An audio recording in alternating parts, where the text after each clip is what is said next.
hoje a gente vai falar então sobre o capítulo 13, né? Hoje é um capítulo muito legal para a gente falar. A gente vai falar sobre os primogênitos. A gente vai entender se os primogênitos consagrados eram só os homens ou não, se as mulheres também eram contempladas nisso. E a gente vai falar um pouquinho também sobre o Novo Testamento. É muito legal a aula de hoje. Então hoje nós vamos falar sobre o capítulo 13. É um capítulo bem legal que a gente vai falar. Sobre os primogênitos. Antes, vamos lembrar o que aconteceu, em qual contexto que a gente está, né? A gente lembra que no capítulo anterior, Deus havia falado com Moisés, né? Que aquele mês, isso foi no início do mês, a gente havia visto, né? Deus chega e fala com Moisés no início do mês e diz que aquele mês, a partir de então, seria o primeiro mês do ano calendário do povo de Israel, porque algo extraordinário ia acontecer ali. A gente lembra, né, que esse é o mês, a gente vai ver agora, é o mês Abib, né? Então, era o mês, pelos estudiosos, seria o mês de março, o mês de abril. Então, a partir de então, eles não estavam no primeiro mês do ano, mas a partir de então seria o primeiro mês do ano deles, né? Por conta desse acontecimento extraordinário que houve da libertação daquele povo, né? Então, a gente lembra que Moisés havia recebido essa instrução de Deus, né? Ele havia recebido essa instrução no início do mês. Deus havia falado que no dia 10 daquele mês era para o povo separar cordeiros, né? A gente lembra que no início era cordeiro ou cabrito, né? Que no capítulo 12 fala.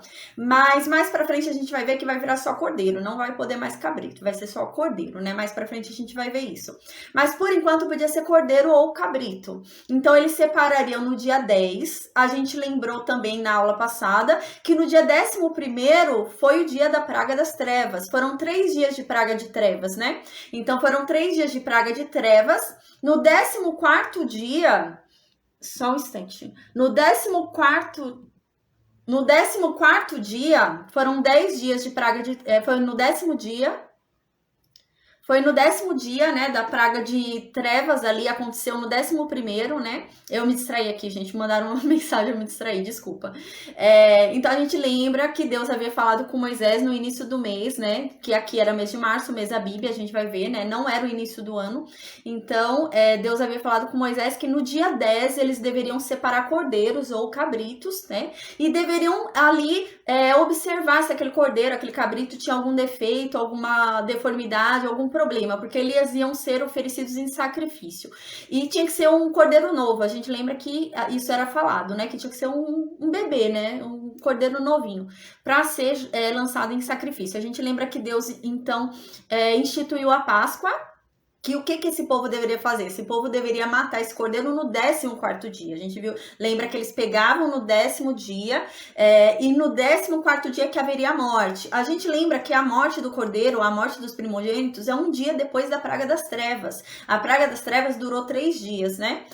No dia seguinte à praga das trevas, Moisés é chamado, a praga das trevas tinha sumido, tinha saído, o sol tinha surgido, então Faraó foi chamar Moisés. Moisés chega até Faraó, e Faraó não quer libertar o povo, a gente lembra de Israel. Então Moisés vai e fala sobre a morte dos primogênitos. E no 14º dia, um dia após a praga das trevas, né, os 3 dias da praga das trevas, acontece a morte dos primogênitos. Então nessa morte dos primogênitos, a gente lembra que Deus fala, olha, para que não morra nenhum primogênito em Israel, porque Deus havia falado, a gente havia falado na aula anterior ainda, né? Deus havia falado, a palavra saiu da boca de Deus, né? Dizendo que todo primogênito no território de Israel morreria.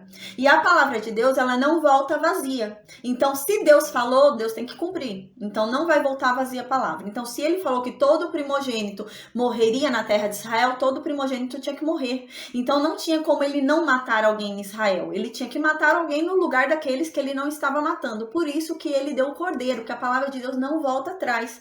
Por isso que Jesus Cristo veio, porque Deus poderia, né? Deus poderia falar, não, Adão e Eva pecaram, mas tá tudo bem, eu perdoo vocês, vamos deixar quieto. Mas não, a palavra de Deus, ela não volta vazia. Se Deus falou para Adão que se ele comesse daquele fruto, ele morreria, Deus tem que cumprir com o que ele falou. Ele tinha que morrer. Então, Deus não pode voltar atrás. Deus fala e ele cumpre o que fala. A palavra dele não volta vazia. Foi a mesma coisa quando a gente estudou sobre Isaac, né?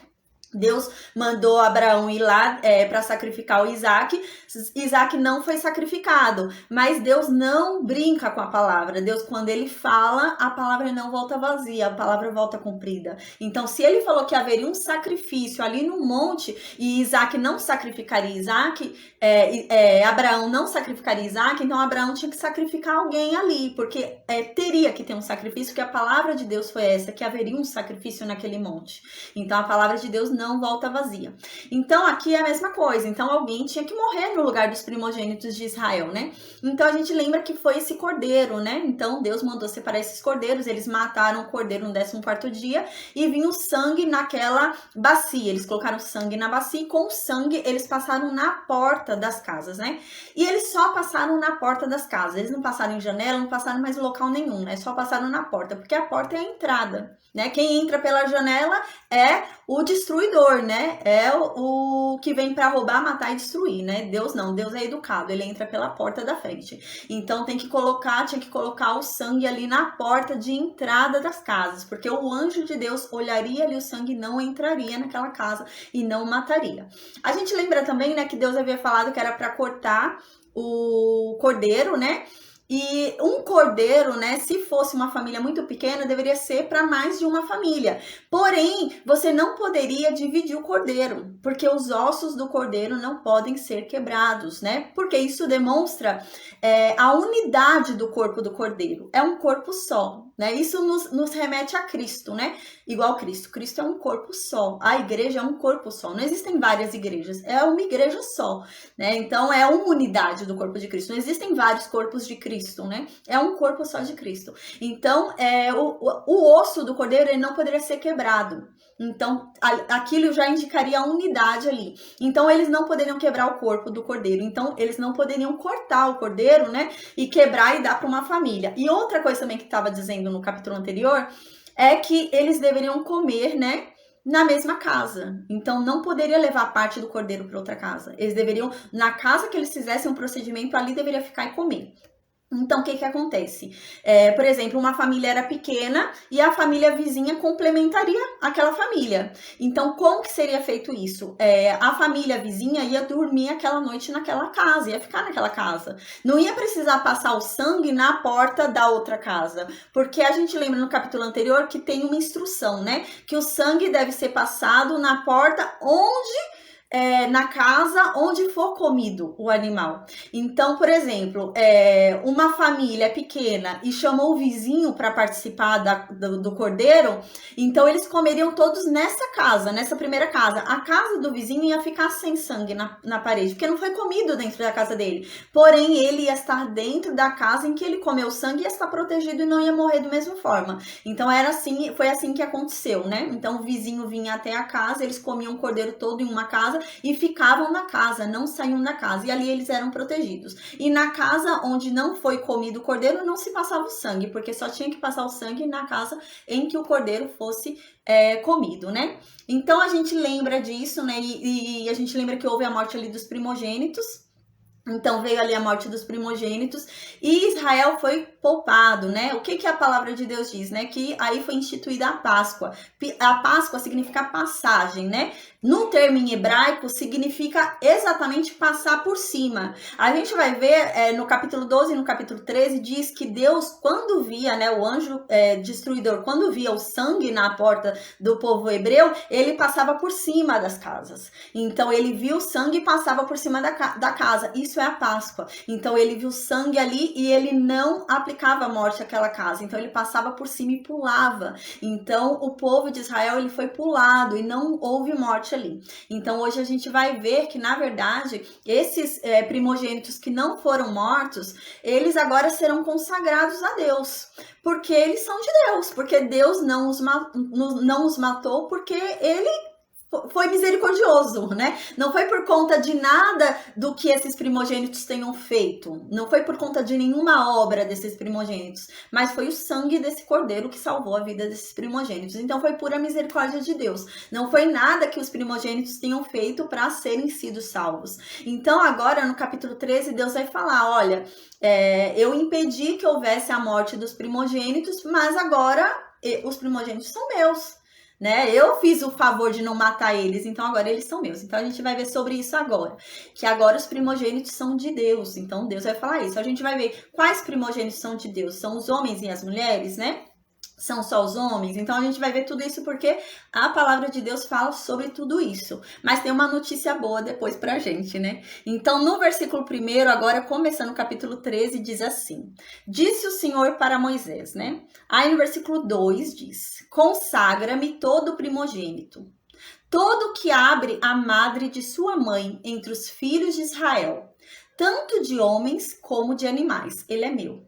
Então, como Deus poupou a vida dos primogênitos de Israel, não só a vida dos humanos, mas a vida também dos animais. Deus poupou também a vida dos animais do povo de Israel. Então, os animais, aquele primogênito dos animais do povo de Israel também é de Deus. Deus não matou porque ele não quis, mas a pessoa não fez nada que não merecesse aquela morte. Então, é de Deus. Então, Deus poupou porque ele quis, então passou a ser dele, né? É primogênito aqui, né? No caso, é primogênito homem e mulher que Deus consagra ele? Não, é só homem. Então as feministas agora vão ficar doidas, mas é verdade, é a palavra de Deus, né? A gente não pode mentir. Não, é só homem, é muito claro. E eu vou falar onde está escrito isso na Bíblia, que Deus fala para consagrar ele só o primogênito homem. Não é a primogênita mulher. Por exemplo, se quem abriu a madre da mãe foi uma mulher, ela é pulada. Aí o próximo filho foi um homem, então ele é o primogênito. Então era o homem. Deus está consagrando a ele o homem. É só o homem, não era a mulher. Era o primogênito homem. Isso tem um fundamento, né? Isso nos aponta a Jesus Cristo. Mas por quê? Porque o primeiro da humanidade feito realmente foi Adão. Foi um homem que foi feito primeiro, não foi uma mulher, né? A mulher foi feita da costela de Adão, mas foi Adão que foi feito primeiro, né? Então, o primogênito aqui que é consagrado a Deus é o homem, não é a mulher, né? Então, realmente é o homem. Quando a gente lembra, né, que tinha que realmente ser o homem, né? Porque ele foi o primeiro a ser criado, né? Ele que foi o primeiro a receber a orientação ali, né? Do Jardim do Éden. Quando a gente estudou Gênesis, a gente lembra, né? Quando eles caem, tem a queda, né? Eles caem na tentação e cometem o pecado. Deus chama a atenção de Adão. Deus não chama a atenção de Eva. Deus chama Adão para prestar esclarecimento sobre o que aconteceu ali. Por quê? Porque Adão foi o instruído. Porque Adão foi criado primeiro, Adão foi instruído. Então, Deus chama Adão. Então, realmente, agora Deus vai consagrar ele todos os homens, todos os primogênitos homens. A gente lembra também, né, que eram só os meninos que eram lançados no Rio Nilo, né? As meninas não eram só meninos que eram lançados no Rio Nilo, mas não eram primogênitos. Era um menino que nascesse, tanto que Moisés não era primogênito, a gente lembra, né? Então, é uma coisa importante pra gente, né, pra gente saber, porque senão a gente vai pensar, nossa, então eu sou primogênita, eu sou uma primogênita, eu sou mulher e sou primogênita. E eu não sou consagrada a Deus, né? Só homem é consagrado a Deus. Gente, isso morreu. Em Jesus Cristo isso morreu. A gente vai ver mais pra frente que o que acontece. No capítulo de Números, a gente vai ver um pouco mais pra frente, quando a gente chegar no livro de Números, a gente vai ver que a tribo de Levi, ela vai ser consagrada no lugar dos primogênitos. Hoje, agora, que Deus está constituindo todo primogênito homem de Israel seu. Então, primogênito homem da tribo de Judá é de Deus. Primogênito homem da tribo de Benjamim é de Deus. Então, todo primogênito homem de todas as tribos ali são de Deus. Mas mais pra frente a gente vai ver que Deus vai fazer o seguinte, olha, eu não quero mais que sejam todos os primogênitos, né, de todas as tribos. Eu decidi que agora eu vou tomar pra mim todos os homens da tribo de Levi. E por esses homens da tribo de Levi, eu vou chamar a consagração todos os primogênitos. Eles vão ser todos os primogênitos que foram consagrados. Eu vou passar para eles, né? Então a gente vai ver mais adiante, né, que agora todos esses primogênitos homens que são de todas as tribos de Israel, mais para frente vai ser unificado e vai ser só a tribo de Levi que vai ser consagrada como a tribo primogênita de Deus. Vai ser a tribo de Levi que vai ser consagrada. Mais para frente no Novo Testamento a gente vai ver que Jesus Cristo vem vem, ele morre, e todo aquele que nasce de Jesus Cristo é primogênito. Então, é considerado primogênito em Jesus Cristo. E então, todo aquele que nascer de Jesus Cristo é primogênito, seja homem ou seja mulher. Antigamente, como Deus consagra a tribo de Levi, só a tribo de Levi é consagrada a Deus, e eles são tornados os primogênitos consagrados de Deus, a eles é dado sacerdócio. Então, só eles vão poder exercer o sacerdócio. A gente vai ver isso mais para frente. Porém, com Jesus Cristo, como Jesus Cristo vem... e nascendo de Jesus Cristo, nós nos tornamos primogênitos de Deus, por isso que hoje todos nós somos sacerdotes.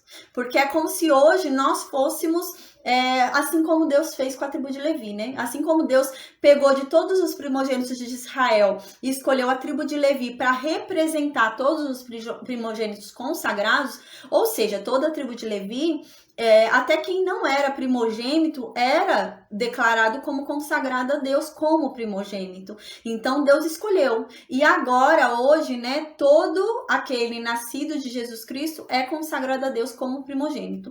Então aqui não era mulher, aqui era só homem. Então, nessa época era consagrado a Deus somente o filho homem nascido, mesmo que não fosse o primeiro a sair da madre e da mãe, né? O primeiro a sair do ventre da mãe, né? Logo o que saía depois da mulher, né? Se fosse uma filha mulher, a primogênita, o próximo depois dela era o primogênito que ia ser consagrado a Deus. Então a mulher era pulada naquela época, né? Então isso indicava também a Cristo. A gente vai ver também que o cordeiro que tinha que ser sacrificado era um macho. Não podia ser uma cordeira fêmea, tinha que ser um cordeiro macho. Porque Adão foi o primeiro a ser criado. E assim, o pecado, né? A Eva, ela foi ali convencida pelo pecado, mas o pecado entrou por Adão. Por quê? Porque Adão foi o criado, né? A Eva foi criada de Adão, mas Adão foi o primeiro ali a ser criado. Tanto, né, que Deus pergunta para Adão o que foi que aconteceu ali. Então foi por Adão, né, que entrou realmente.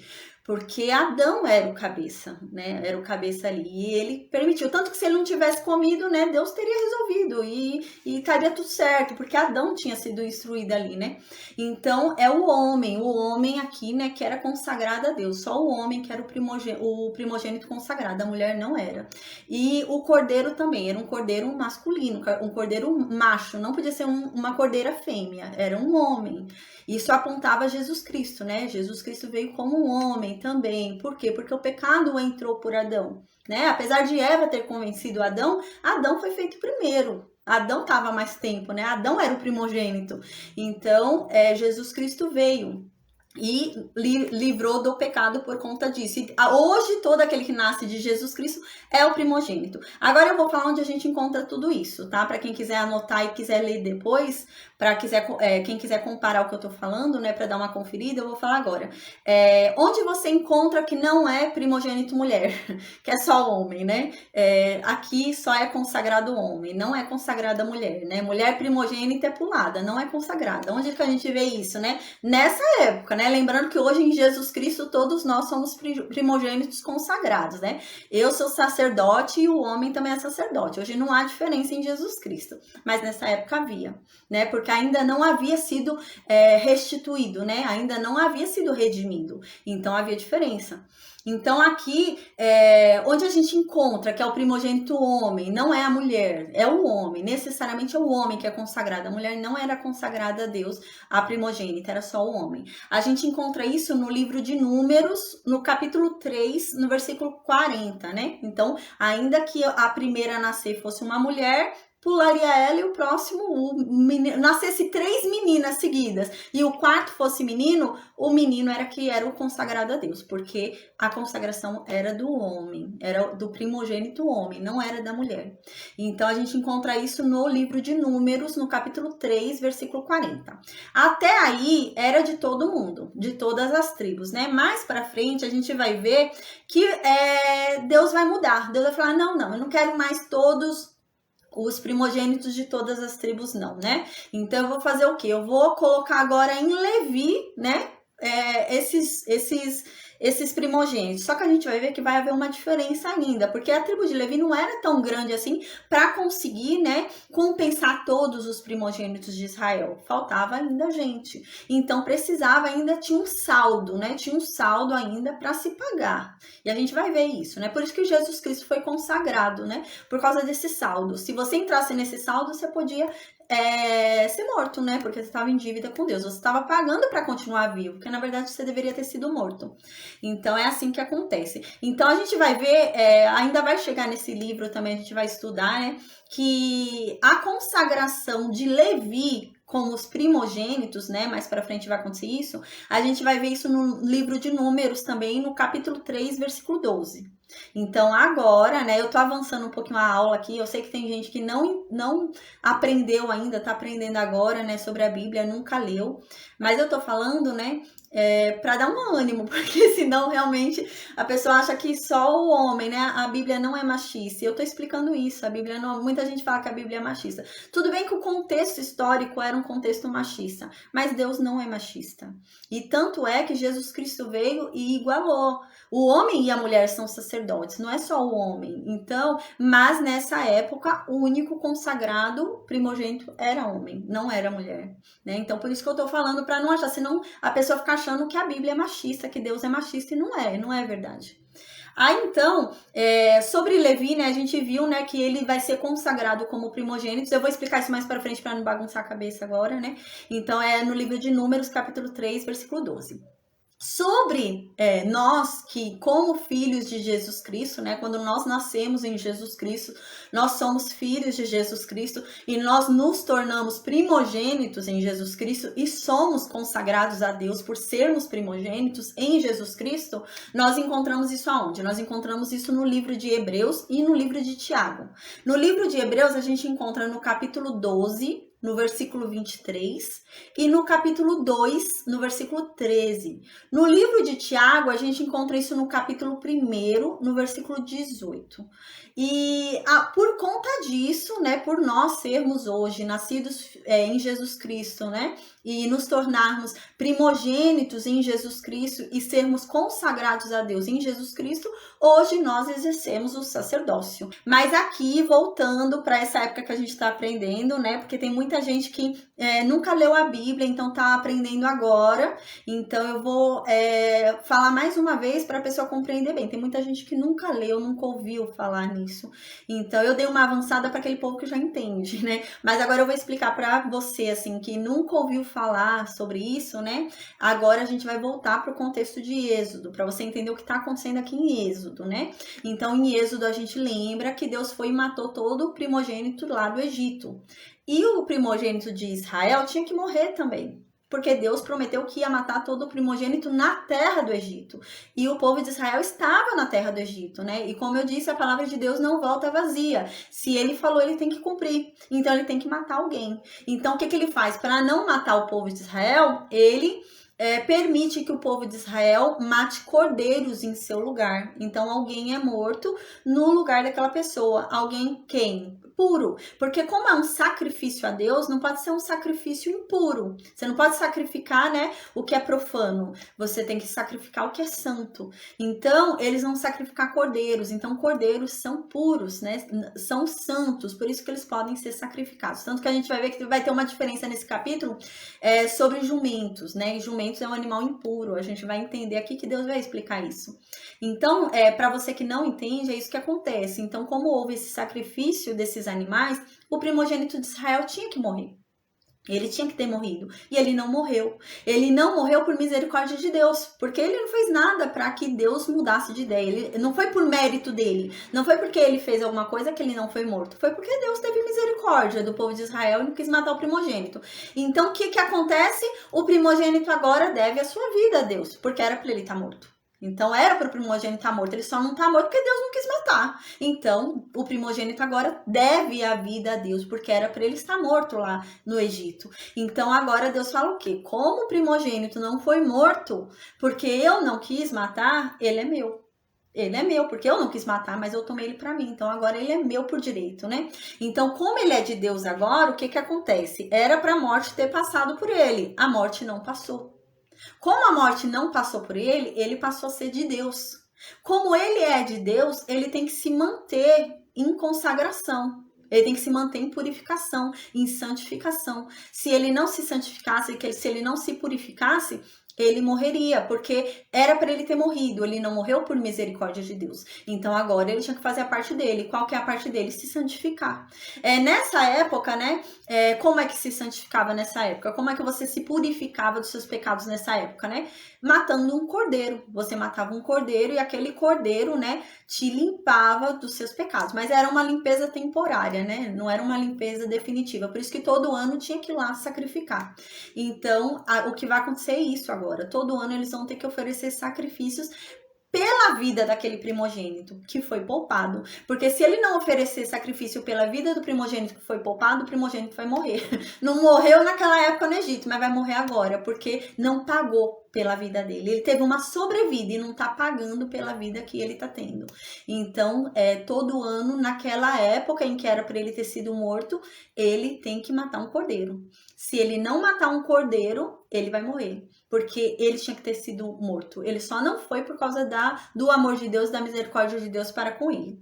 Então, agora, né, a gente vai pro versículo 3. Eu espero que tenha ficado claro essa passagem do versículo 2, né? Eu tentei explicar bem para ficar bem claro. Porque realmente tem gente que tá pegando agora, né, a Bíblia, então eu tenho que explicar bem para entender. Mas qualquer dúvida, depois vocês escrevem aí no vídeo e eu tento explicar melhor depois no particular ou no chat mesmo, tá bom? Então, aqui, né, no versículo 2, Deus fala: consagra-me todo primogênito, todo que abre a madre de sua mãe entre os filhos de Israel, tanto de homens como de animais é meu, né? Então, todo macho de animal e todo macho, todo o homem, né, de mulher, né, todo homem nascido é de Deus. Então aqui ele tá falando que é para consagrar a ele agora, porque era para ter sido morto. Só não foi morto porque Deus não quis, por misericórdia de Deus. Então tem que consagrar. Aí no versículo 3, né, Moisés vai e fala ao povo de Israel: olha, lembrem deste mesmo dia, né, em que vocês saíram lá do Egito, da casa da servidão, pois com mão forte o Senhor vos tirou de lá. Portanto, vocês não devem comer pão com fermento, né? Mais uma vez a gente lembra no Novo Testamento, Jesus vai explicar isso, né? O pão com fermento é a maldade, a iniquidade, né? A gente lembra que Deus havia falado para eles ficarem 7 dias, né, nessa santificação. Eles vão sair do Egito e tem que ficar 7 dias comendo pão sem fermento, né? Não comam pão com fermento, que é a santificação. O número 7, ele representa, né, a amplitude, né, o fechamento, né, a perfeição. Então é para ficar hoje, claro, né, se compreende o que? O tempo inteiro, o todo, né? Então até que venha Jesus Cristo de novo, você tem que ficar sem fermento, né? Qual fermento? Fermento da maldade e da iniquidade. A gente vai ver isso no Novo Testamento.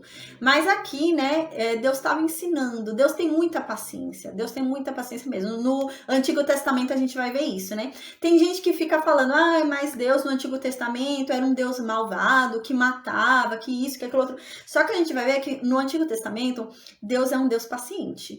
Porque em muitos momentos ele fala como se ensinasse um bebê. Ele tem paciência de um bebê, assim, de ensinar um bebê. Porque ele fala várias vezes a mesma coisa e o pessoal não entende, o povo não entende, e blasfema, e profana. E Deus tem paciência. Então é muita paciência também, né?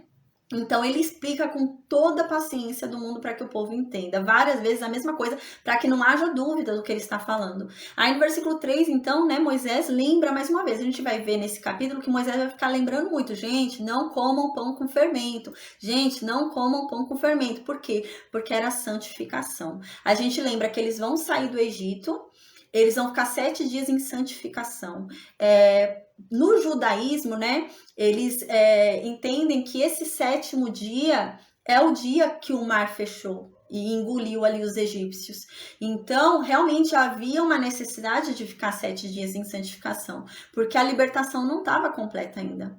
Se eles não tivessem se santificado, então Deus poderia ter largado eles, ter abandonado eles ali. Eles ainda não haviam sido totalmente libertos. Eles vão ser libertos depois do 7º dia. E os 7 dias eles vão ter que ficar em santificação até serem totalmente libertos, né? Então, aqui no versículo 3, Moisés disse para o povo, lembrem daquele dia lá, né, que vocês saíram saíram do Egito, né? Que foi agora, né? Esse dia agora que ainda tá sendo. Da casa da servidão, né? Lá era uma casa de servidão, vocês só serviam lá, vocês não faziam mais nada. Vocês eram só escravos, escravos, escravos. E agora vocês foram libertos, vocês são livres, né? Então vocês já não são mais escravos, né? Deus tirou vocês de lá para vocês serem livres. Não foi para vocês serem escravos de outra pessoa, né? Isso lembra muito Jesus Cristo, né? Jesus Cristo nos libertou da escravidão de Satanás. Poderia ter nos tornado servos, poderia ter nos tornado escravos, porque ele nos comprou, mas ele nos tornou filhos. Então é isso que está dizendo aqui, né? Moisés está falando, ó, se lembrem, vocês saíram, vocês eram escravos, vocês saíram da casa da servidão, vocês não saíram de um lugar bom, vocês saíram de um lugar ruim, se lembrem disso. E a gente vai ver que o povo não vai lembrar, eles vão querer voltar para lá, eles não vão lembrar disso, né? Então diz, pois com mão forte o Senhor vos tirou de lá, portanto vocês não devem comer pão com fermento. Quando aqui fala com mão forte o Senhor te tirou de lá, é que assim, ó, Deus não tirou de vocês de lá de qualquer jeito. Não foi sorte, não foi um acaso. Não foi, Deus conseguiu, né, porque, nossa, foi sorte. Não, Deus exerceu todo o poder dele ali. Deus mostrou que ele é poderoso ali, por isso que ele libertou vocês. Ele não libertou vocês de qualquer jeito, deu certo, meu Deus, nem achei que ia dar certo e deu certo. Não, é isso que Moisés está querendo dizer. Aí no versículo 4 diz, hoje, mês de Abibe, vocês estão saindo. O que é Abibe? Abibe significa novo, fresco. Esse mês era um mês, né, de formação das espigas, né, era a época mês Abibe, né? O nome era Abibe. Era um mês específico, era considerado mês de março, né? Mês de março, mês de abril. Era uma época de colheitas, era uma época que a espiga estava boa para colher, né? Então era uma época ali disso, de algo novo, algo fresco. Então era esse o nome que era dado, mês Abibe. E foi nesse mês que o povo de Israel foi liberto da escravidão, né? Num mês propício, um mês bom, né? Então, agora seria o primeiro mês deles. Aí no versículo 5 diz, quando o Senhor te houver introduzido na terra dos cananeus, dos heteus, dos amorreus, dos heveus, dos jebuseus, a qual jurou a teus pais te dar, a terra que mana leite e mel, guardarás este rito neste mês. Gente, é muito triste isso. Aqui no versículo 5, Deus está dizendo que, olha, Deus tinha o que em mente? Não, esse povo está saindo do Egito agora. Todo ano esse povo vai ter que cumprir a Páscoa. Então, o que Deus está falando? O ano que vem, vocês vão estar na terra prometida. Na terra que eu prometi lá para Abraão, vocês vão estar o ano que vem. Quando vocês chegarem lá o ano que vem, lembrem disso. Lembrem de onde eu tirei vocês e cumpram isso que a gente está falando. É muito triste, porque na verdade eles não vão chegar lá no outro ano. Eles vão demorar, eles vão ficar 40 anos no deserto. Eles vão ficar 40 anos no deserto por causa de desobediência. Eles vão desobedecer a Deus. E eles vão morrer no deserto. Porque Deus vai deixar entrar somente 2 daquela geração incrédula ali dentro da terra prometida. Somente Josué e Caleb. Então é muito triste. Porque aqui Deus estava falando o quê? Olha, o ano que vem, né? O plano de Deus é o ano que vem eles já estarem ajeitados na terra da promessa. Então Deus fala, o ano que vem, quando vocês estiverem lá na terra que eu prometi para Abraão, vocês façam esse rito que eu estou ensinando da Páscoa, que vocês vão ter que fazer todo ano agora, tá? Só que eles não vão chegar lá. Eles vão ter que ficar fazendo esse ritual no deserto. Porque eles vão ficar 40 anos no deserto. Por causa de desobediência. A promessa deles estava tão próxima. No ano que vem eles já iam estar ali. Mas por desobediência eles ficaram vagando 40 anos no deserto. Então é muito triste essa passagem. Aí no versículo 5, né, ele diz, né, Deus diz, olha, quando vocês chegarem lá o ano que vem, não se esqueçam disso, né? Cumpram a Páscoa, né? O ano que vem, né? Porque lá é uma terra que mana leite e mel. É uma terra muito boa, muito agradável, né? A terra, assim, que todo mundo quer morar ali, né? Quem não quer morar naquela terra, né? É isso que Deus fala. E quando vocês chegarem lá, guardem esse rito, porque o ano que vem vocês vão ter que fazer esse rito lá. E eles vão fazer no deserto, né? Ficar 40 anos fazendo no deserto. Aí no versículo 6 diz, 7 dias comerás pães asmos, né? Então, 7 dias vocês vão ficar comendo pão sem fermento, né? Que o fermento, né? Deus estava querendo doutrinar eles sobre a iniquidade, né? A maldade, né? Mas aqui Deus queria obediência. né? Então Deus estava tentando doutrinar esse povo pela obediência. Me obedeçam. Eu estou mandando vocês ficarem 7 dias sem comer pão com fermento, vocês vão comer pão sem fermento. Então, e aqui diz, e ao 7º dia haverá solenidade ao Senhor, né? Então vocês vão ficar 7 dias comendo pão sem fermento. E não é com cara feia, não. Vocês vão ficar comendo pão sem fermento, vocês vão fazer jejum, vocês vão ficar 7 dias, né, desviando, né, ali da iniquidade, da maldade, né, considerando o Novo Testamento, mas vocês vão ficar 7 dias ali em jejum, cortando o fermento ali do pão, mas vocês vão fazer festa. No último dia vocês vão fazer festa. Quando vocês forem me entregar essa santificação, essa consagração de vocês, de ter ficado 7 dias sem comer fermento, vocês vão fazer festa, não vão ficar fazendo cara feia não, né? Então é isso que Deus está falando. Aí no versículo 7 diz, 7 dias se comerão pães asmos, né? Você vê que Moisés repete muito isso, porque é a obediência, é questão de obediência. Aquele povo precisava ser obediente, porque eles não estavam libertos ainda. Eles achavam que estavam libertos, mas ainda não estava. A libertação ainda vai vir, né? A libertação dependia dessa obediência. Então, Moisés fala mais uma vez no versículo 7. 7 dias vocês vão comer pão sem fermento. E o levedado não vai se encontrar contigo. Nem ainda fermento será encontrado em todo o teu território. Então, aqui, Deus agrava a situação, né? Parece, porque assim, a gente vai observar mais pra frente, aquele povo ficou tanto tempo no Egito que parece que eles eram mais egípcios do que israelitas. Eles esqueceram quem eles eram. Então, eles se tornaram egípcios. Então, eles tiveram que ser ensinados novamente de quem era Deus. Então, eles tinham muito costumes ali ainda egípcio.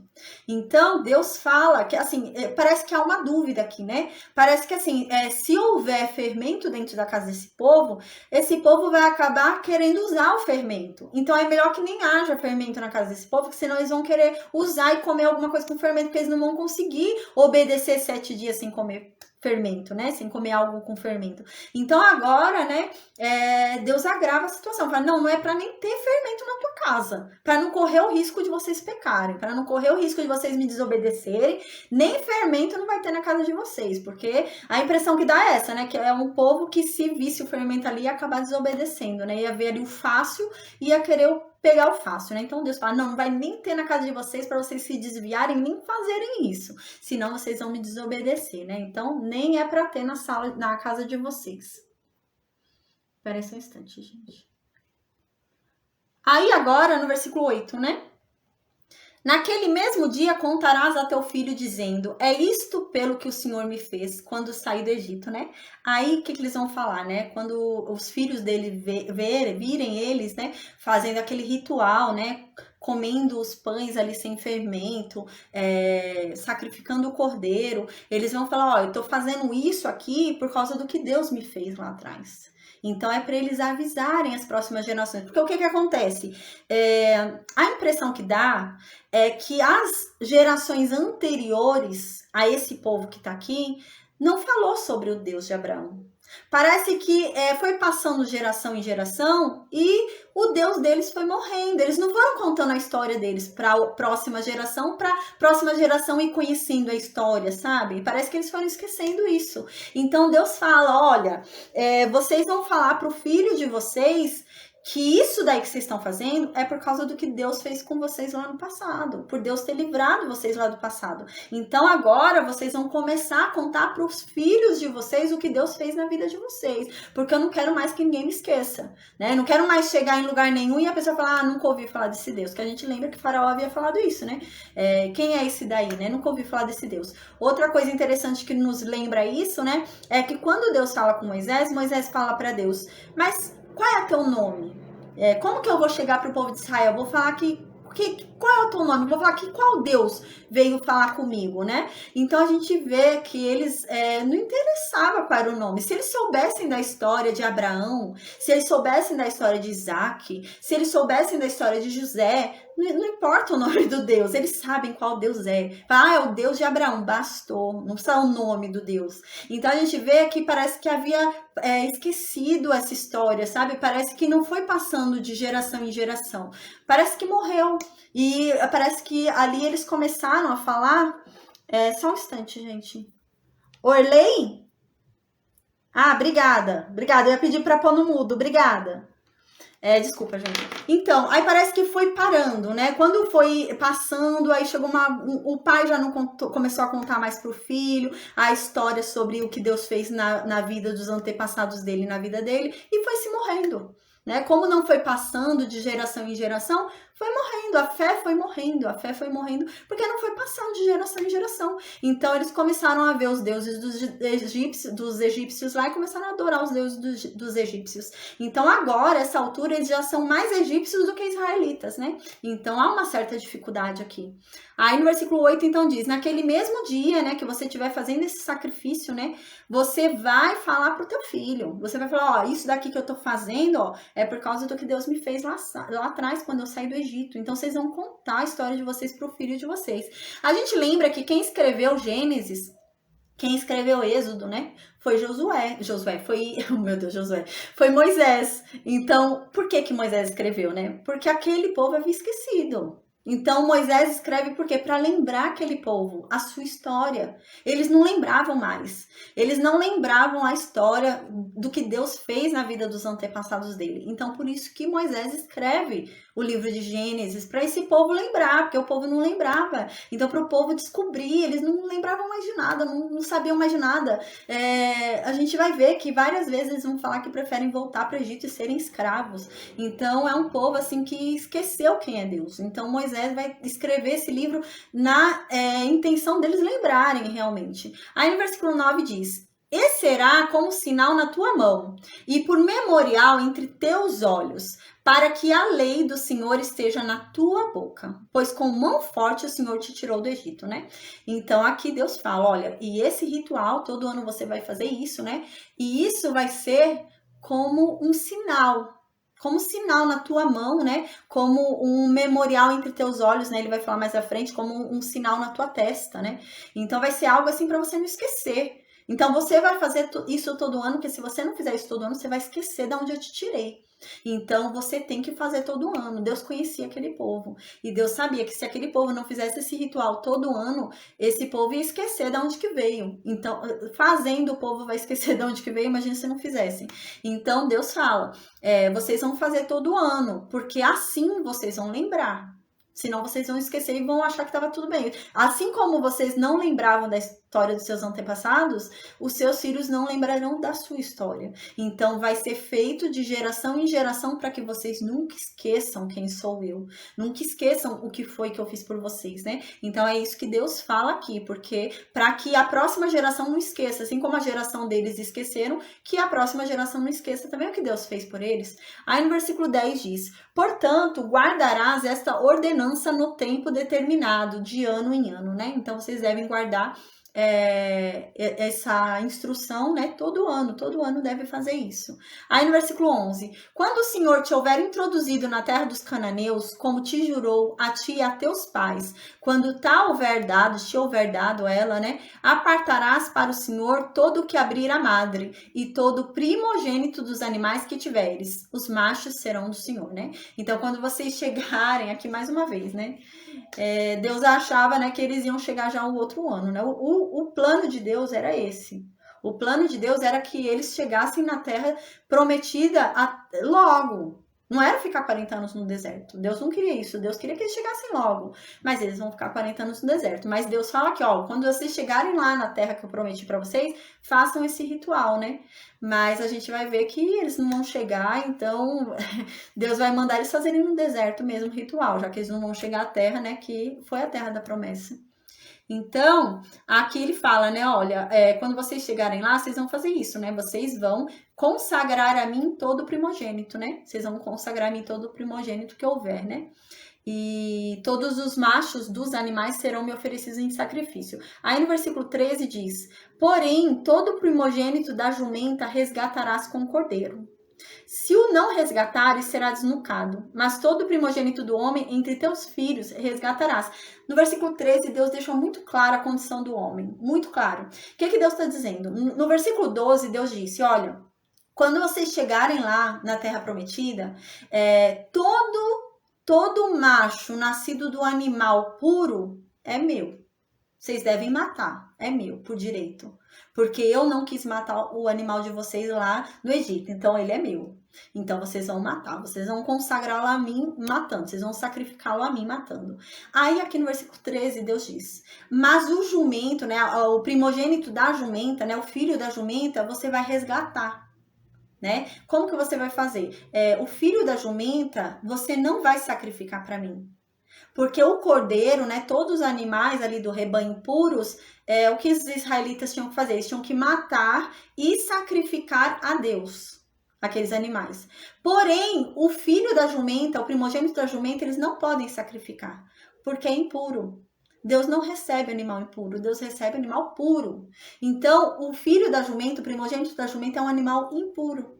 Então, Deus não vai receber. Por isso que Deus fala que a pessoa tinha que resgatar o primogênito da jumenta. Então, como Deus não pode receber o primogênito da jumenta, porque o primogênito da jumenta foi morto lá no Egito.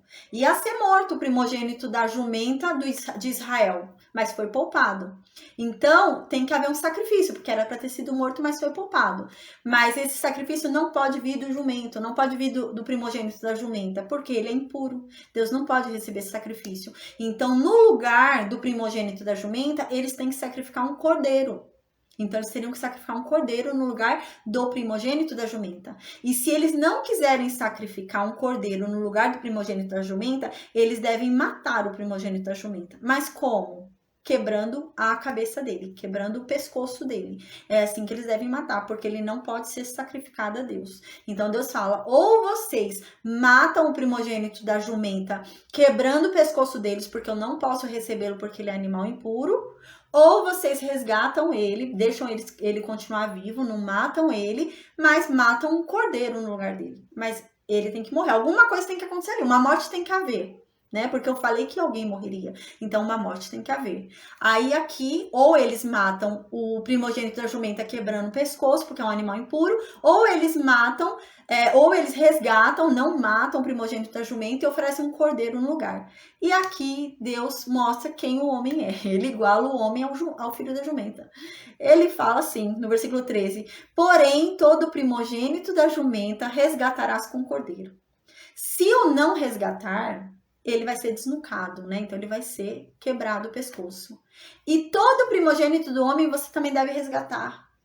Por que que Deus não exige sacrifício de humano, né? Porque o humano é impuro. É como se Deus recebesse um sacrifício de um impuro, um animal impuro. Deus não recebe sacrifício de animal impuro. E o homem é impuro, desde pequeno, desde criança, né? Igual muitas pessoas às vezes pensam, né? Nossa, mas é uma criança, não cometeu pecado, né? Como que ele pode ser impuro, né? Mas ele já nasceu na condição do pecado, né? Você não é salvo por não cometer pecado. Você é salvo pelo sangue de Cristo. Você pode passar sua vida inteira não cometendo pecado nenhum. Se você não aceitar Cristo, você não é salvo. Porque o que te salva não são os seus atos. Não é a sua obra, não é a sua atitude. O que te salva é o sangue de Cristo. Então, o que salva essas crianças, né?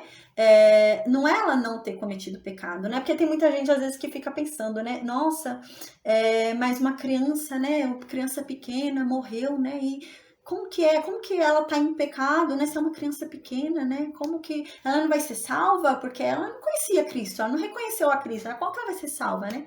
Não, ela é salva por quê, né? Não é por causa de não ter cometido pecado. Ela é salva por causa da ignorância dela. Pelo tempo da ignorância dela, Deus recebe a criança, porque a criança não tinha consciência. Então, ele recebe. Mas agora é diferente de um adulto, né? É diferente de uma pessoa que tem uma idade, que ela tem consciência do que ela tá fazendo, né? Que ela tem a consciência do pecado, ela tem consciência das coisas, é diferente. Mas agora uma criança é recebida. Jesus Cristo fala, vinde a minhas crianças, né? Porque delas é o reino dos céus. Por quê? Porque as crianças são inocentes, a criança não tem isso. Mas elas não são salvas em si mesmas. Não é a inocência dela que a salva, porque elas nascem na condição do pecado. O que a salva é o sangue de Cristo, mas o sangue de Cristo as cobre por causa da ignorância delas, né? Então é isso que acontece. E aqui Deus deixa no versículo 13 o homem igualado ao primogênito da jumenta. Então o primogênito da jumenta não pode ser sacrificado a Deus porque ele é impuro, e o filho do homem também não pode, porque é impuro. Então, para a gente ver a diferença, né? Enquanto os deuses egípcios pediam sacrifícios humanos, né? Enquanto os egípcios sacrificavam os filhos ali, né? Deus não. Deus faz questão de resgatar, Deus faz questão de mantê-los vivos, né? Então Deus faz questão de manter vivo aqueles seres, né? Enquanto aqueles deuses egípcios não, faziam questão de matar. Então Deus aqui iguala o ser humano, né? À condição do primogênito da jumenta, que é um impuro. Então a gente só se torna justo, né? Só se torna justificado, só se torna puro em Jesus Cristo, no sangue de Cristo, né? Então aqui já indicava isso, né? Então aqui diz que você deve resgatar o primogênito do homem. Como que vai resgatar o seu filho, né? Por meio do cordeiro. Então vai matar um cordeiro, um macho novo, né? Sem defeito. E vai matar para resgatar. Senão vai morrer, né? Assim como quando Deus fala em resgatar, né? Mesmo que, por exemplo, o primogênito do homem não oferecesse o resgate, né, o homem seria morto. Mas seria morto assim como o filho da jumenta, que não seria recebido como sacrifício por Deus. Porque é algo impuro, né? Para Deus é algo impuro, não é algo ali limpo, né? Algo puro. Então Deus não recebe. Aí no versículo 14 diz: quando teu filho amanhã te perguntar o que é isso, você vai responder para ele: o Senhor com mão forte nos tirou da casa da servidão, né? Então isso é um ritual que deve continuar eternamente, para que vocês nunca mais esqueçam quem eu sou. Porque Abraão sabia quem eu era, Isaac sabia quem eu era, Jacó sabia quem eu era, só que vocês esqueceram. Não foi passando essa informação de geração em geração e vocês não sabem quem eu sou. Então, a partir de agora, vai haver esse ritual para vocês lembrarem quem eu sou. Vai haver esse ritual para que os filhos de vocês saibam o que foi que eu fiz com vocês lá no Egito, o que eu fiz por vocês lá no Egito. Então agora vai ser passado de geração em geração para que vocês nunca mais me esqueçam como vocês me esqueceram, né? Por conta de não ter passado as informações sobre Abraão, Isaac, Jacó, José. Então agora vocês vão fazer isso. Vai ter que ter esse ritual para vocês lembrarem, porque senão, né? Se vocês não forem contando o que Deus já fez na vida de vocês, vocês vão enfraquecendo na fé e vão estar aí de novo perdidos aí, adorando deuses falsos, né? Então é nesse intuito que Deus fala. Aí no versículo 15, pois sucedeu que endurecendo-se, eu acho que eu pulei, né? Deixa eu ver, peraí. Aqui no versículo 14. Quando teu filho amanhã te perguntar o que é isso, responder-lhe-ás: o Senhor com mão forte nos tirou da casa da servidão. Ok, então Deus vai falar para eles, né? Olha, a gente faz isso porque Deus nos demonstrou grande poder, nos tirou com grande poder da nossa servidão, né? Aí no versículo 15 diz: pois sucedeu que, endurecendo-se Faraó para não nos deixar sair, o Senhor matou todos os primogênitos na terra do Egito, desde o primogênito do homem até o primogênito dos animais. Por isso eu sacrifico ao Senhor todos os machos que abrem a madre, porém a todo primogênito dos meus filhos eu resgato. Então eles devem falar isso para os filhos dele, de geração em geração. Toda vez que eles forem ali sacrificar, eles devem falar, Deus até fala o texto que eles têm que falar para os filhos dele, para que não mais esqueçam quem é Deus e o que Deus fez por eles, né? Então eles deveriam sempre falar isso para os filhos deles agora, né? O que foi que Deus fez por eles no Egito, né? Não foram só aquelas maravilhas, né, que Deus fez, mas também os livrou da morte ali, né, dos primogênitos. A gente vai ver que esse povo é um povo muito complicado. Eles estavam muito ali mergulhados numa cultura egípcia, né, que a gente vai observar só depois que Deus abriu o mar para eles passarem. Eles vão olhar para Moisés e vão falar: ah, Moisés, agora eu acredito em você, agora eu acredito em você e acredito em Deus. Deus já fez tanta coisa ali no Egito, né? Já fez demonstrou tanto poder ali, mas o povo ainda tinha dúvidas. Se o povo de Israel, que é o povo que estava sendo liberto, tinha dúvida, imagina os outros povos, né? O povo do Egito ali e tudo. Então, é complicado, porque o próprio povo de Israel era um povo duro, né? Então, imagina, por isso que o coração de Faraó era tão duro. Se o povo que estava sendo escravizado, estava sendo liberto por Deus, tinha um coração duro ali, né? Estava com dificuldade de reconhecer o poder daquele Deus, quanto menos, né? O Faraó, que não queria liberar o teu povo. Então, no versículo 16 continua: e isto será como sinal na tua mão e por frontais entre os teus olhos, porque o Senhor com mão forte nos tirou do Egito. Então aqui tá falando, e isso vai ser, né, como um sinal na tua mão, para você nunca mais esquecer. Quando você olhar ali para tua mão, você vai falar: ah, eu sei quem é Deus, lembrei. não esqueci mais, né? Vai ser como uma marca na tua testa, pra você falar, nossa, eu sei quem é Deus, não esqueci não, eu lembro. Porque eles tinham esquecido, né? Então, vocês nunca mais vão me esquecer agora. Aí no versículo 17, tendo Faraó deixado ir o povo, Deus não o levou pelo caminho da terra dos filisteus, posto que mais perto, pois disse, para que porventura o povo não se arrependa, vendo a guerra e torne ao Egito. Então, o que acontece? O povo saiu do Egito, tinha um caminho que era mais rápido. Mas Deus decidiu não levar eles por esse caminho mais rápido. Por quê? Porque esse caminho mais rápido passava pelos filisteus. E os filisteus eram um povo de guerra. Então os filisteus iam querer arrumar guerra com eles, iam brigar com eles. E Deus falou, não, é melhor eles não irem por lá. Porque vai acontecer que vai ter guerra, eles vão brigar, o povo vai se assustar com a guerra e vai voltar para o Egito. Então, olha só, Deus sabia que havia uma guerra ali, porque os filisteus eram, antes mesmo de terem a terra tomada, né? Porque os filisteus depois vai entrar uma briga ali séria com Israel, querendo tomar suas terras de volta, né? Mas antes mesmo de terem a terra tomada, os filisteus já eram ali um povo de guerra. Então, Deus vendo que tinha um caminho mais rápido ali, mais fácil, que o povo chegaria mais rápido na terra prometida, porém aquele povo ia passar por um caminho de guerra, que era o caminho dos filisteus. E Deus fala, não, é melhor eles não irem por esse caminho, porque eles vão entrar em guerra com os filisteus e vão se arrepender. E eles vão voltar para o Egito. Eles vão preferir ser escravizados a enfrentar uma guerra. Então, ao invés de enfrentar uma guerra e vencer, porque eles tinham um Deus poderoso que já fez tanta coisa, não podia vencer uma guerrinha com os filisteus, né? Mas eles iam voltar. Na primeira oportunidade, eles já iam correr e voltar para o Egito e ia falar que queria ser escravo. Não quero ser liberto, não, porque ser liberto dá muito trabalho. Eu prefiro ser escravo, né? Então, é isso que ia acontecer. Aí, no versículo 18 diz, né? Porém, Deus fez o povo rodear pelo caminho do deserto, perto do Mar Vermelho, e arregimentados subiram os filhos de Israel do Egito, né? Então, aqui Deus fez eles irem por um caminho mais longo, né? Um caminho do deserto, que ia ali pelo Mar Vermelho, ia perto ali do Mar Vermelho. Quando diz arregimentados, né? Não é que eles estavam com armas, né? Não era uma posição de exército armado, mas eles estavam em formação de exército, né? Eles estavam ali andando como se fosse um exército, mas eles não tinham armas, não era isso, é que eles estavam em posição de exército, né? E era o exército de Deus, né? Deus chama eles várias vezes de seu exército, né?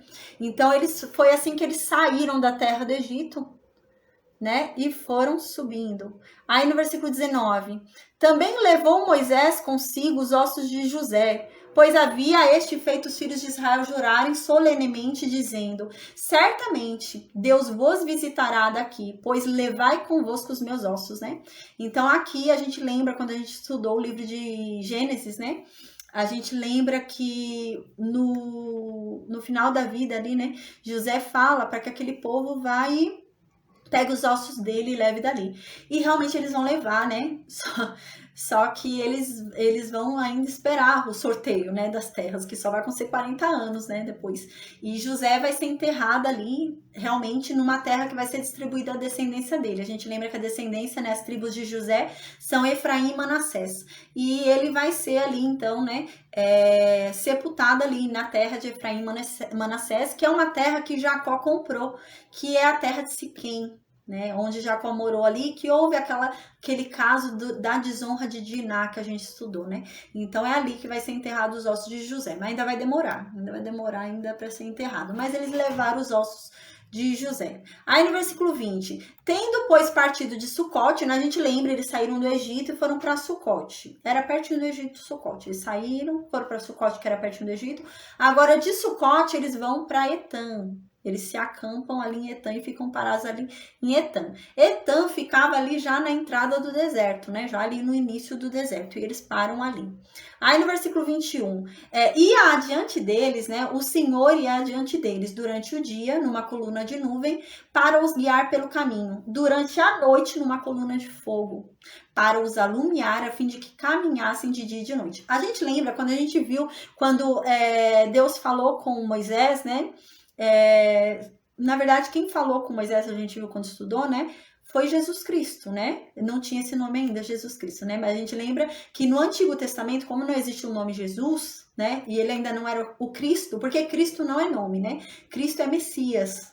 em hebraico, né? Então, é Cristo, é Messias. Então, quando fala Jesus, o Cristo, é Jesus, o Messias, né? Não é que o nome dele é Cristo, não.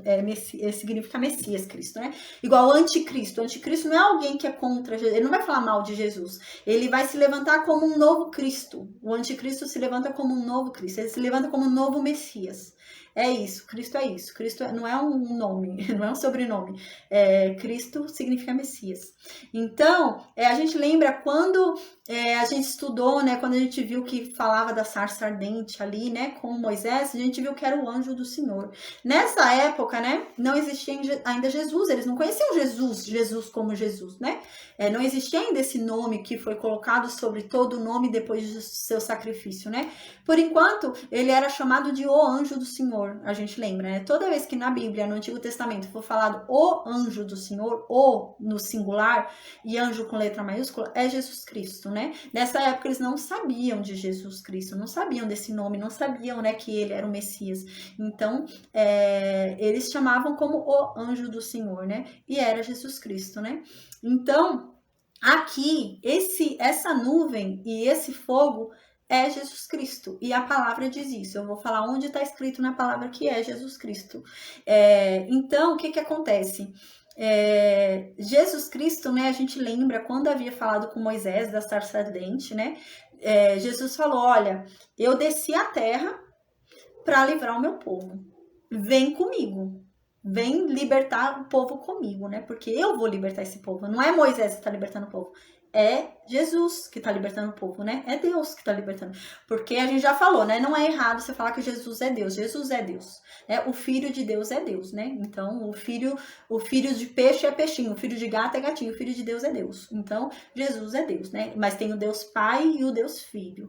Então, ele é o Deus Filho. Então, ele desceu à terra para libertar o seu povo. Então, ele que vai guiar o povo até a liberdade, até a libertação, né? Não é Moisés, é Jesus Cristo. Então, essa coluna de fogo e essa nuvem é Jesus Cristo. Essa coluna de nuvem e coluna de fogo é Jesus Cristo guiando esse povo.